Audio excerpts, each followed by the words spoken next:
What's going on, everybody? Mortem here, this time bringing you some games that were better than I expected in 2026 so far, which is normally the kind of video I would make around the end of May, beginning of June, and yet at that time there honestly weren't enough games to fit on that list. However, it's been a pretty eventful summer, and so I decided to go ahead and finally make this, though we do only have 4 entries. With that in mind, I will also say the main reason I wanted to make this video was to do something a little lighthearted before things go absolutely crazy starting tomorrow with the opening of Gamescom. I've already got quite a few videos prepped and ready to go. It's going to be an eventful week just on the news side of things, and then that's before we start talking about the video game releases, which are about to get very heavy right at the end of August, and before I've got to completely put my nose to the grindstone. Again, just wanted to do something fun, but with that in mind, as I always like to mention when it comes to anything about expectations, I think expectations and how you feel about a game going into it is going to impact that experience. And this can be a result of marketing, just your own personal feelings about a game's trailer and aesthetics, all that stuff. But ultimately, if I go into a game expecting it to be good and it's good, that game has not exceeded my expectations. It has met them. For something to exceed my expectations, it has to actually be better than I was anticipating it to be for one reason or another.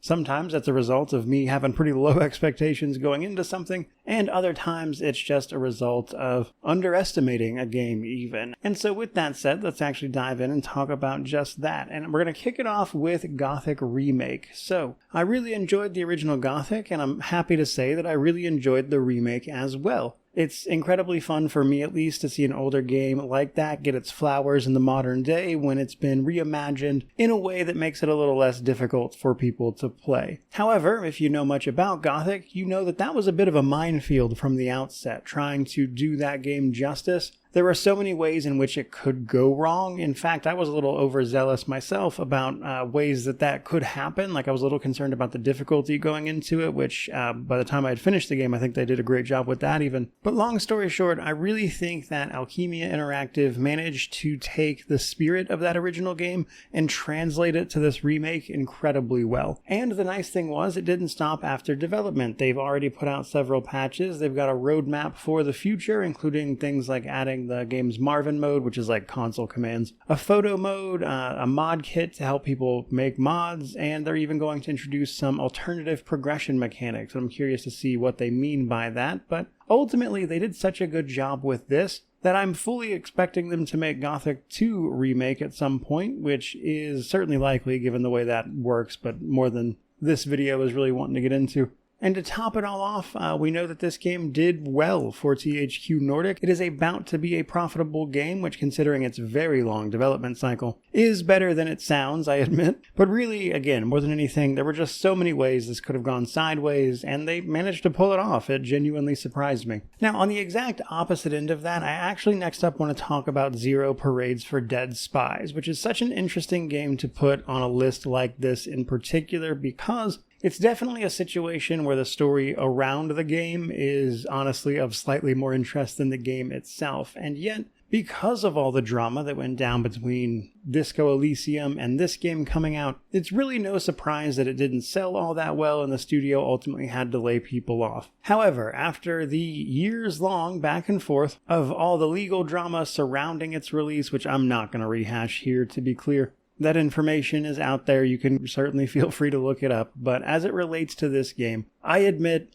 with all that drama, I just kind of assumed the game wasn't going to be very good. And yet, having played through all of it and experienced it, I'm happy to say that the game, at least, it's honestly a pretty good narrative title. It's espionage, it's a little bombastic, let's say, in a way that I don't think will appeal to everyone by any means, but I genuinely had a lot of fun with it. I think they did a lot of cool stuff in trying to advance the mechanics of a game like Disco Elysium and how some of that stuff could play out in like these larger situations with multiple checks. And while it's not revolutionary, and to be honest with you, I don't think it's quite as good as Disco Elysium itself, with everything that surrounded this title, I again just expected it to not be very good, and while the game didn't sell well, again, it is a pretty good game, even if I understand that a lot of people aren't going to buy it specifically because of all that drama. Keeping it moving, let's next up talk about a big AAA blockbuster with Assassin's Creed Black Flag. So I've talked about this here and there in some places, but I tried to get back into the Assassin's Assassin's Creed franchise with Shadows, which I did not wind up enjoying very much. That was my sort of return to the franchise after not having played it in a very long time. It just happened to come out. It was set in Japan. It was Assassin's Creed. That seemed to make sense to me. And ultimately, again, I just didn't like it very much. You can go watch that review if you want to hear the thoughts. But I guess I was just so culture shocked by all the changes since then that it really got me thinking about all of the other Assassin's Creed games. And I wanted to play them. And so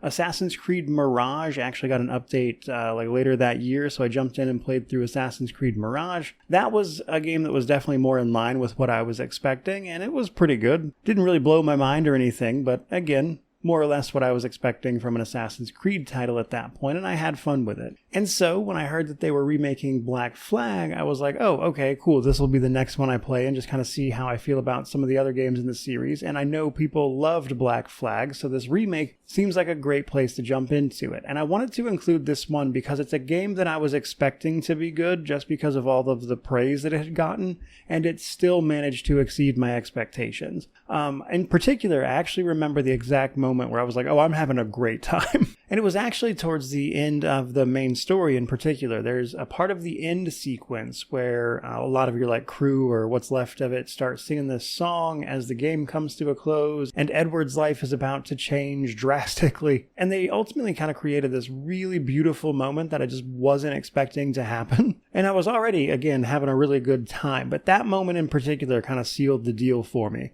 which, as is certainly a common sentiment when it comes to that game, I could honestly care less about the Assassins part of it in that one. I think Black Flag is a great pirate game that just happens to be about assassins on the side, and I'm genuinely glad I played that one. I had such a fun time with it. And then that brings us to the last game I want to talk about today with Forsaken Realms Vahrin's Call. So this one was interesting because a lot of people had asked me about it on the lead up to release, and I had looked into it a couple times, and to be honest, from everything I saw in the trailers and the little bit of stuff they had shown off, it just kind of looked not very good. It looked like an entirely too ambitious little indie title, and to be honest with you, that's probably not entirely inaccurate. I think a lot of the things that Vahrin's Call struggles with are things that a bigger budget, more polished, things like that could have potentially fixed, because at its core, it really is just a weird, janky little game. And yet, when I actually got my hands on it to play it for a little while, you could really tell that a lot of effort went into it, and while not everything landed, mind you, it also had a really funny sense of humor. It was very obviously inspired by games like Fable, and it was genuinely making me laugh as a result of that, and at the same time, it was nice to play a game where you could really tell that somebody tried hard.